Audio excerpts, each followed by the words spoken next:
Well, with all the revisions that the Biden administration has done to its own chip controls, it's always sort of two steps forward, one step back.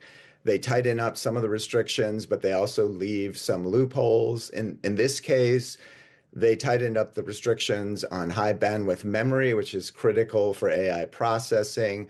And they also created a new foreign direct product rule that basically says if there's any American content in semiconductor manufacturing equipment, then that is subject to U.S. licenses. And that's basically almost all of the equipment in the world.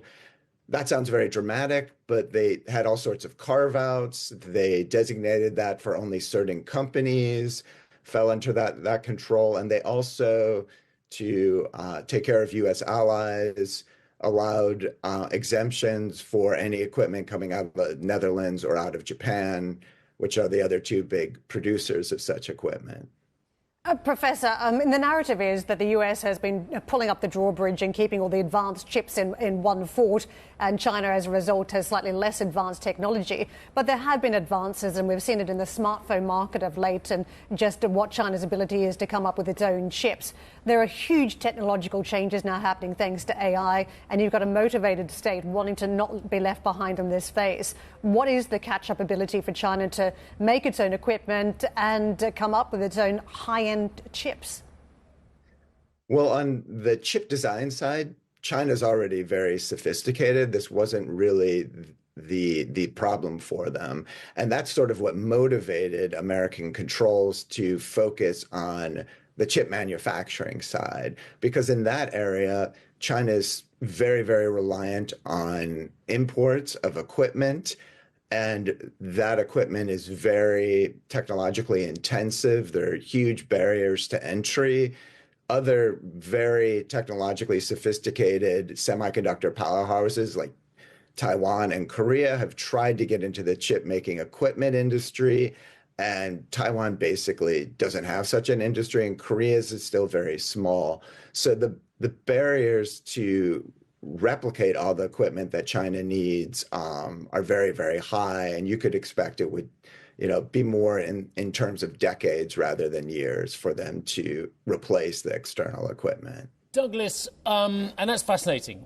But my understanding of the chip industry, and again, it comes from reading some of the great experts out there on it as well, is that no one country for a very long time will ever be able to accumulate from the rare earths to the foundries to the lenses to the ultra UV and what have you, all the equipment necessary to go from getting the stuff out of the ground to getting the chips into supercomputers. No one country can possibly dominate that supply chain, or at least have enough of that supply chain to not need others in the world. Is that actually the case, Douglas, or have I missed something?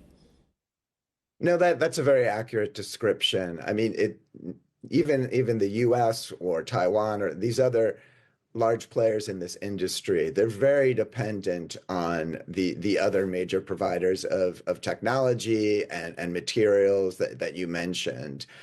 So I think the U.S. strategy is really to, at least in this particular industry, at the high end, have some decoupling between China and the rest of the world. So the hope is that the U.S. and its allies and other countries continue to have their firms cooperate with each other and learn with each other, and that China will be relatively isolated. Another thing I struggle with is the whole way we've typified this conversation, which is China and the US, what the US is doing, what the Chinese are doing. Is this pretty much a US private sector with a nudge from the government versus a Chinese public sector that pretends to be a private sector? Well, I mean, on the Chinese side, in the past, there was a lot of private activity in this industry, but over time, as China's industrial policies have gotten more ambitious, there's been more and more of the phenomena, the state advances and the market retreats, where the government has taken over a number of private firms. On the US side, I would say the firms and the government are sort of at loggerheads, at least the semiconductor capital equipment firms and the US government in pursuit of these chip controls. The capital equipment firms want to keep selling as much technology as they can to China, whereas obviously the U.S. government likes to impose these controls. And the U.S. government is also at the same time trying to take care of some of its allies like Japan and the Netherlands.